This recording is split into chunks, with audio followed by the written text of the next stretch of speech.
Ito ang Hardin ng Panalangin kasama si Pastor Dave de Guzman.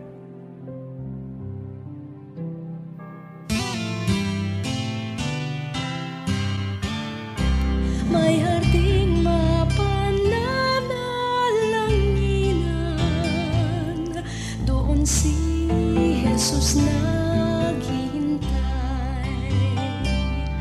O kay ilam ng panalangin ang hardin, doon kay gandang manalangin. Tayong natulog sa luklukan ng Diyos sa hardin ng pananalangin. Magandang umaga sa iyo, kaibigan. Kamusta ka na? Naway nasa mabuti kang kalagayan, maging ang iyong pamilya sa mga sandaling ito.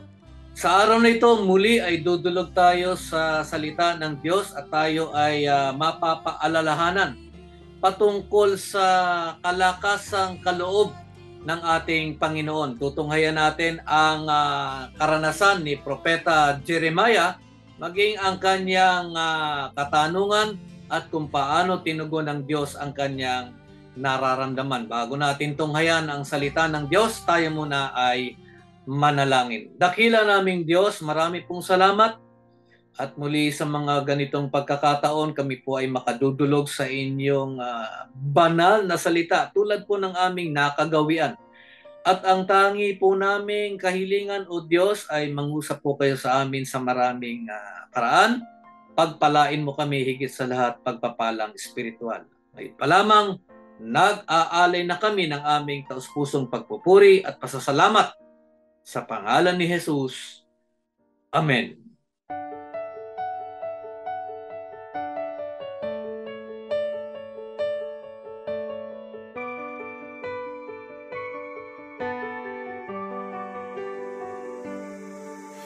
Kapag puno ng katanungan, natatakot na babalisa, Jesus, ikaw ang kasagutan. Pag-asa ko'y sa'yo nagmumula. Kapag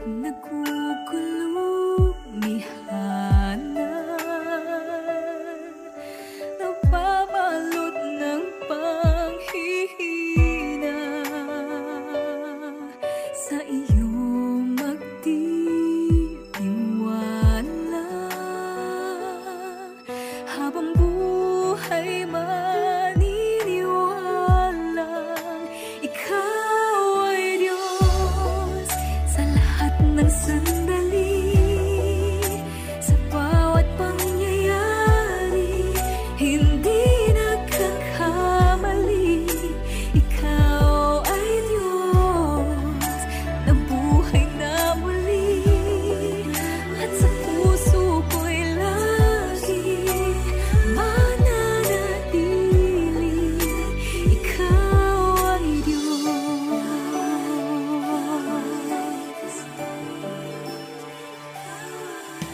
Problema ay pinapayagan, dakila ang iyong dahilan.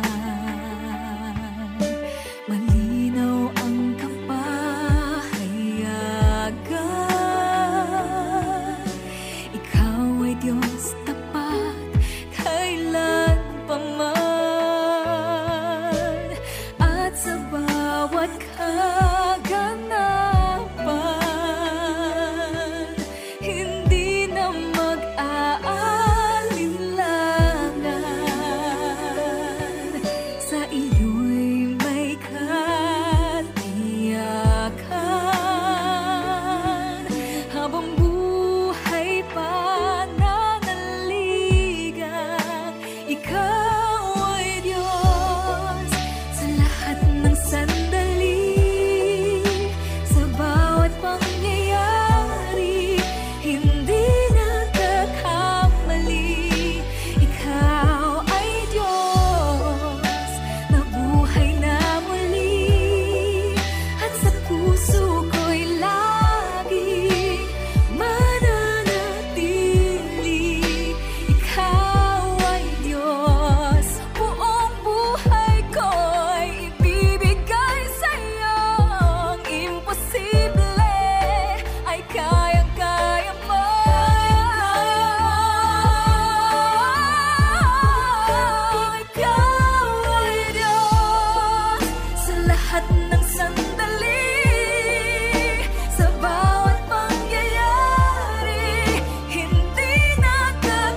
Sa araw pong ito ay patuloy po tayo sa pag-aaral mula sa salita ng Diyos at paaalalahanan po natin ang ating mga sarili patungkol sa kalakasang ipinagkakaloob sa atin ng ating Panginoon.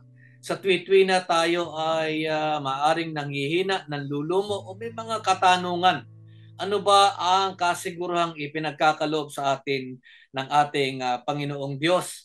At dito makakakuha rin tayo ng aral kung paano tayo dapat makitungo sa ating kapwa at maging paano ba tayo dapat tumugon sa mga nasasaksihan natin sa ating kapaligiran. At dito parang hinihikayat tayo na anuman ang ating nararanasan, anuman ang ating mga katanungan, anuman ang ating mga nasasaksihan, ito ay italaga natin sa ating Panginoong Diyos ang ating nararamdaman.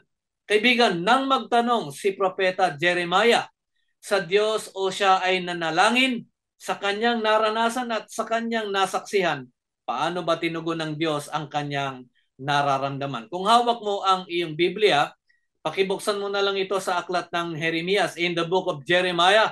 Pag-aaralan natin ang Kabanata 12, mga talata 5 at talata 6. Ganito ang ating mababasa. Sabi dito sa Jeremiah chapter 12, verse 5, at sumagot si Yahweh kay Jeremiah, kung hindi ka makatagal sa pakikipaglaban o pakikipaghabulan sa mga taong ito, paano ka makikipagpaligsahan sa mga kabayo? Kung ikaw ay nadadapa sa patag at patag na lupain, paano ka makatatagal sa kagubatan ng Hordan? Talata 6. Ang mga kapatid mo at sariling kaanak ay nagkanulo sa iyo. Kasama rin sila sa panunuligsa. Kaya huwag kang magtiwala sa kanila. Bagaman malumanay silang magsalita.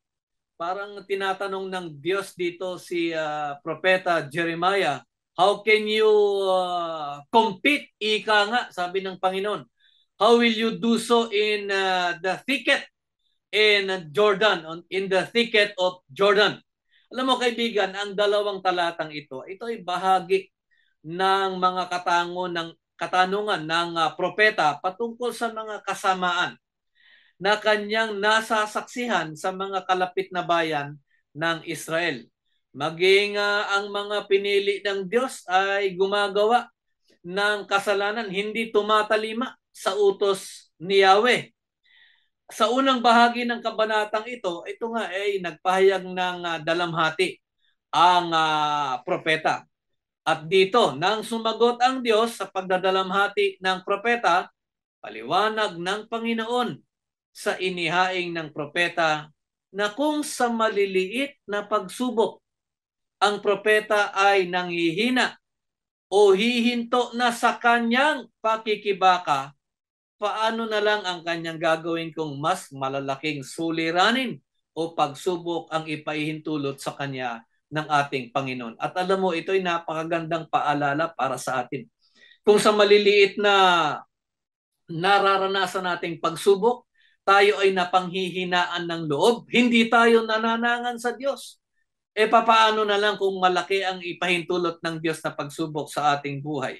Alam mo kaibigan, hindi tayo susubukin ng Diyos sa isang bagay na alam niya na hindi natin kakayanin. Ang mga pagsubok na ipinagkakaloob sa atin ng Panginoong Diyos, alam natin na yan ay pagsubok ng Diyos at alam ng Diyos na yan ay kakayanin natin. At sa paanong paraan natin makakaya ang mga ipinahintulot ng Diyos? Isa lamang ang kanyang, kumbaga sa ninanais ng Diyos, manangan tayo sa kanya. Ipagkatiwala natin anuman ang ating nararanasan. Sa halip na tayo ay manlumo, sa halip na tayo ay huminto sa ating pakikibako, o higit sa lahat, sa halip na tayo ay magreklamo o magtanong sa harap ng Diyos. Pag-isipan natin kung ano ba ang layo ng Diyos sa ating mga pinagdaraanan. Panginoon, may dahilan ka kung bakit ipinahihintulot mo ito. Ituro mo nga sa akin, Panginoon Diyos, kung ano ang iyong dahilan. Nang sa ganun, maging wasto ang aking tugon at hindi ako umangal. Sa sinabing ito ni Yahweh, dito sa verses na ating pinag-aaralan, verses 5 and 6, malinaw na kanyang pinaghahanda ang propeta sa mga nakaambang panganib o pagsubok. Kaibigan, hindi natin alam ang maaring ipahintulot na pagsubok ng Diyos sa atin. Ngunit paano o ano ba ang paghahandang dapat natin gawin? At ito ay angkop sa atin. May pagsubok ka ngayon, di ba? Hindi tayo ligtas dyan. Paano ang paghahanda na ating gagawin? Paano ang magiging isipan natin sa mga ipinahihintulot ng ating Panginoon Diyos? Alam mo kaibigan, sa anong larangan ng ating buhay tayo naghahanda sa ating mga pagsubok? Sa pananalangin ba? Ito ay isang paraan ng paghahanda. Dumudulog ba tayo sa ating Panginoon sa larangan ng pananalangin? O kaya ay tinutunghayan ba natin ang kanyang salita upang makakuha tayo ng kapahingahan sa ating nararanasan? Doon ba tayo kumukuha ng tugon sa kanyang pananalita sa mga pagsubok na ating nararanasan? Kung halimbawa tayo ay natutukso, may tuksong nakaamba, tayo ba ay handang lumaban? Handa ba tayong umiwas sa mga tuksong ito? Dito kaibigan, sa mga talatang ito, ang paghahanda na nais ipahayag ng Diyos sa propeta, at ito ay angkop sa atin, ay para sa darating na mga manlulupig. Ika nga o maging mga panganib sa kagubatan. Literally, ganun ang sinasabi ng ating Panginoon Diyos. Sa kalikasan, may mararanasan kang pagsubok. Maging sa mga kaaway mo, makararanas ka ng pagsubok dyan. Ngunit anuman, saan man tayo naroon, sino man ang nasa ating paligid, kaibigan, tayo ay paalalahanan natin ang ating sarili. Tayo ay ligtas sa panganib sapagkat hindi tayo pababayaan ng Diyos. Manangan lamang tayo sa kanyang kapamaraanan. Ang ating pananalig sa Diyos ay masusubok ito sa maraming paraan. Physical man yan, spiritual, relational, intellectual o emotional. Masusubok ang ating pananalig sa Diyos sa larangan ng pagsubok. Nang sabihin nga ni Yahweh, kapatid at sarili mo, ang mga kaanak ay ipagkakanulo ka, magkakanulo sa iyo. Alam mo kaibigan, kung isipin mo yun, yun ang sabi ng Diyos sa propeta. Yung kapatid mo at sarili mong kaanak, yan ang magkakanulo sa iyo. Ito ay paglalarawan rin sa isang mananampalataya, ikaw at ako, na makararanas tayo ng panguusig o pangungutya na manggagaling mismo sa loob ng ating sambahayan o maging mga kapatid natin sa pananampalataya. Hindi tayo ligtas sa sino man o saan man manggaling ang pagsubok na ipahihintulot ng Diyos. Alam naman natin na ang Panginoon ang may kapamahalaanan sa lahat.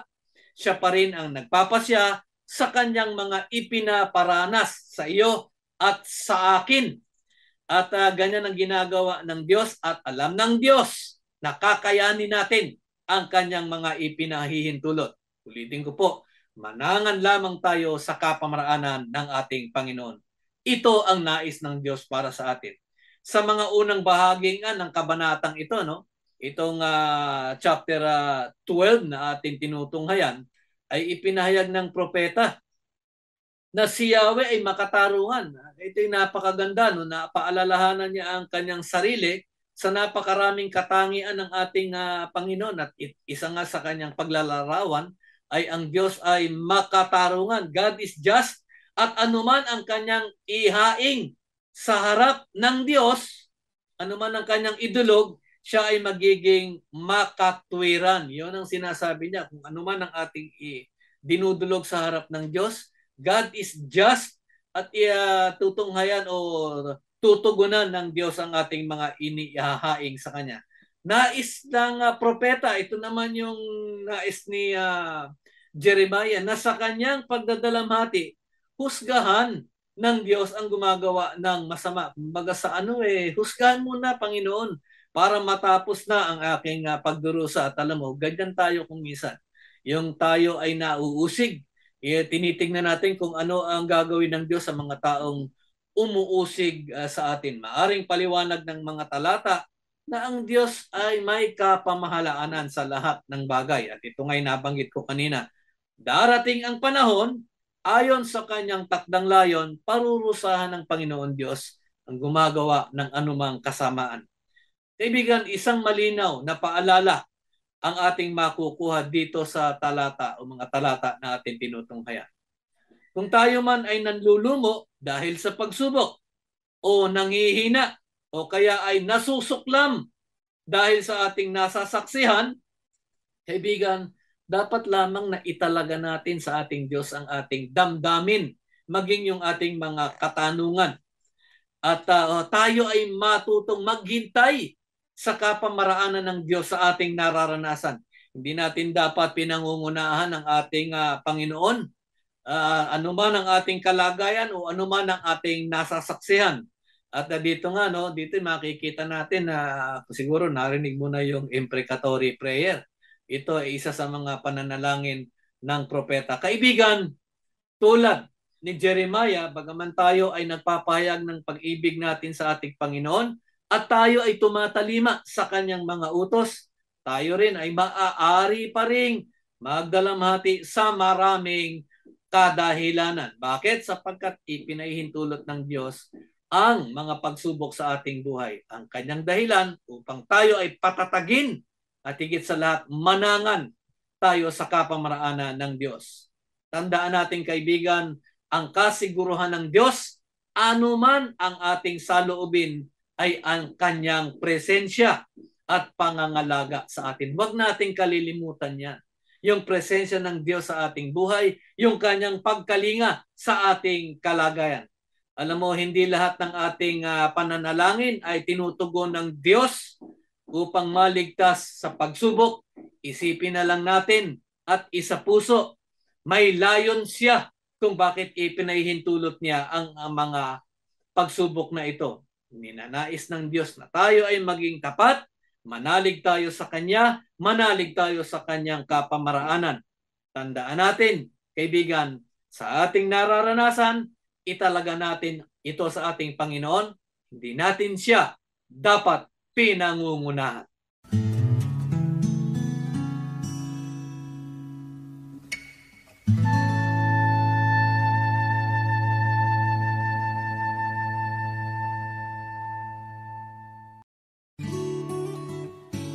Halina't makiisa at makibahagi sa ating pagdulog sa Diyos para sa ating minamahal na bansang Pilipinas. Ito ang inyong lingkod, Pastor Joey Umali. Inaanyayahan kita na samahan ako sa pananalangin para sa ating minamahal na bansang Pilipinas. Banal naming Diyos, aming amang mapagpala, ipag-adya niyo po kami sa muling pagtaas ng kaso ng COVID-19 dahil sa natuklasang bagong variant nito. At dahil na rin sa pagluluwag ng mga restrictions, lalo na sa nalalapit na Christmas season. Dakilang Diyos, nawa ay tulungan ninyo ang bawat mamamayang Pilipino na sundin pa rin ang minimum health protocols na katulad ng pagsusuot ng face mask sa mga enclosed na lugar. At gayon din po ang pagpapabakuna noong mga wala pang bakuna. Patuloy niyong pangunahan ang aming Department of Health kung papaanong mamamanage itong problema ng COVID-19. O dakilang Diyos, kami rin po ay nag-aalala sa patuloy na pagtaas ng inflation, mahal ang bilihin, bunga ng patuloy na pagtaas ng presyo ng mga petrolyo, kakulangan ng supply ng ilang pagkain at pagbagsak ng halaga ng piso kontra sa dolyar. Panginoon, tulungan niyo po kami lalong-lalo na ang aming mga kababayan na talagang maliit ang kinikita na hindi na pagkakasya dahil sa patuloy na pagtaas ng bilihin. Panginoon, tulungan niyo po na kami ay makabangon mula sa krisis na ito. Lalo na dakilang Diyos, ang halos 3 milyong mga kababayan namin na walang trabaho. Nawa ay magbukas ka po ng mga bagong oportunidad sa mga kababayan naming ito upang magkaroon sila ng sources ng income. Panginoon, amin din pong itinataas sa inyo ang pagbubukas ng halos lahat na ng eskwelahan this coming November para sa face-to-face classes. Tulungan ninyo ang mga school authorities kung papaano makapagsasagawa ng ligtas na face-to-face classes.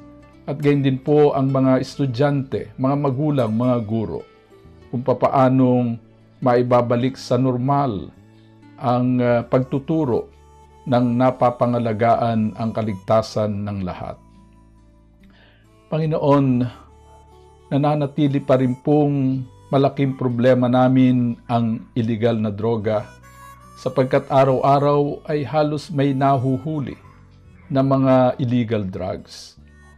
Hindi pa rin natitigil ang pagdaloy ng supply ng mga illegal na droga dito sa aming bansa.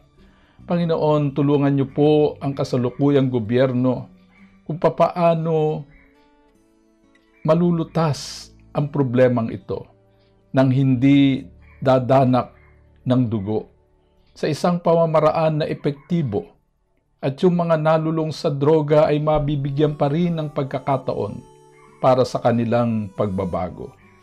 Panginoon, kami rin po ay nalulungkot sa lumalaganap na kriminalidad dito sa aming bansa.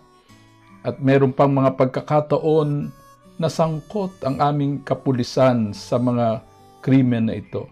Dalangin namin, dakilang Diyos, ang patuloy na paglilinis ng ranggo ng aming kapulisan.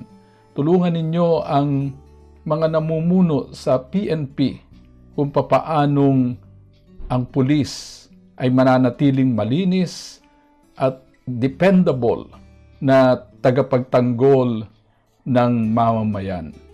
Panginoon, gayon din po ang aming kalungkutan sa patuloy na paglaganap ng katiwalian at matataas pa minsan na opisyalis ng gobyerno ang sangkot.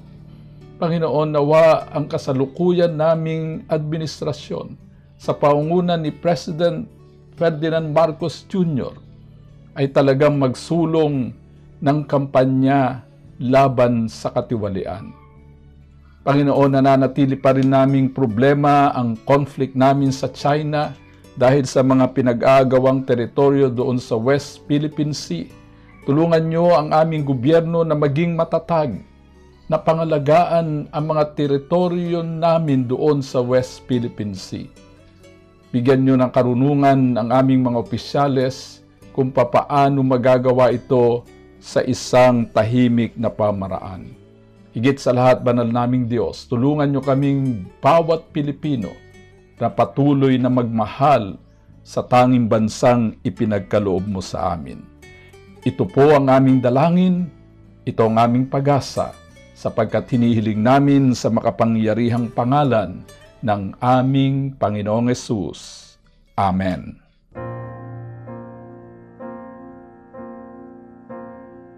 Sa ating pong pagpapatuloy ngayong araw na ito, tayo po ay mananalangin para sa kahilingan ng kagalingan ng ating mga kapatid sa pananampalataya. Dakila naming Diyos, marami pong salamat at sa mga sandaling ito ay makadudulog kami sa inyo upang ipanalangin ang kahilingan ng kagalingan ng aming mga kapatid sa pananampalataya. Naway ipagkaloob mo ang aming pong mga ihahaing ayon sa inyong kalooban at takdang panahon. Para po sa mga sumusunod na kapatid tulad ni Lina, ang kanya pong pananalangin ay kagalingan. Meron po siyang bukol sa kanyang dila.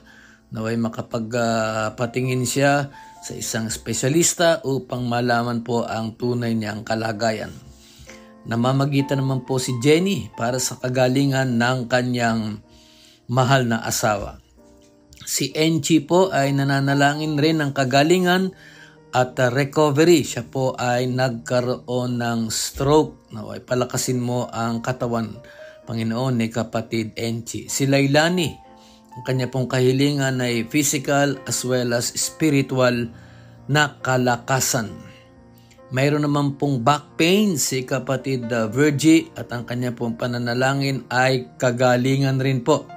Si Lisel, Panginoon, ang kanya pong hinihiling sa inyo ay naway maging maayos po ang kanyang pagbubuntis.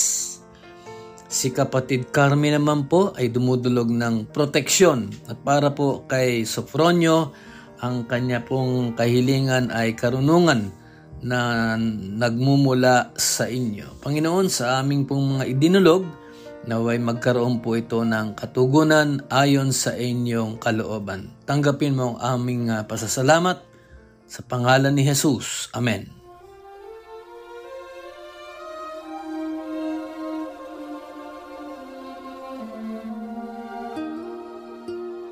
Kaibigan, tunay nga na tayo ay napaalalahanan mula sa salita ng Diyos patungkol sa kapamaraanan ng Diyos sa mga pinagdaraanan natin. At ninanais ng Diyos na tayo ay magtiwala sa Kanyang paraan, maghintay tayo sa Kanyang takdang layon at panahon upang matugunan anuman ang ating mga karaingan sa Kanyang harapan. Tandaan natin, hindi tayo iiwanan ng Diyos. Hindi niya tayo pababayaan sa panahon ng pagsubok. Mararanasan natin ang Kanyang kapayapaan at kapahingahan. Dakila naming Diyos, marami pong salamat sa inyong paalala. Naway maisapamuhay po namin ang aming mga natutuhan sa umagang ito. Pananangan, pananalig sa inyong kapamaraanan. Muli, tanggapin mo ang aming pasasalamat sa pangalan ni Jesus. Amen. May harding mapananalangin. Binabati po natin sa araw na ito, October 24, ang lahat po ng nagdiriwang ng any special occasion sa kanilang buhay at binabati ko po ang aking mahal na biyanan, si Chikit Sanchez, na nagdiriwang ng kanyang kaarawan. Mami Chikit, mahal ka namin, maligayang kaarawan sa iyo. Naway pagpalain ka ng ating Panginoon. Kaibigan, bukas ako ay muling nag-aanyaya sa iyo upang ako ay iyong samahan dito sa ating programang Hardin ng Panalangin. Maganda ang aral, maganda ang mga paalala, kaya bukas inaanyayahan kitang muli. Samahan mo ako dito sa ating programang Hardin ng Panalangin. Tandaan mo, huwag mong kalilimutan, simulan mo ang araw sa panalangin puspos. Ito ay magtatapos, pinupuri mo ang Panginoong Diyos. Ako po, si Pastor Dave de Guzman.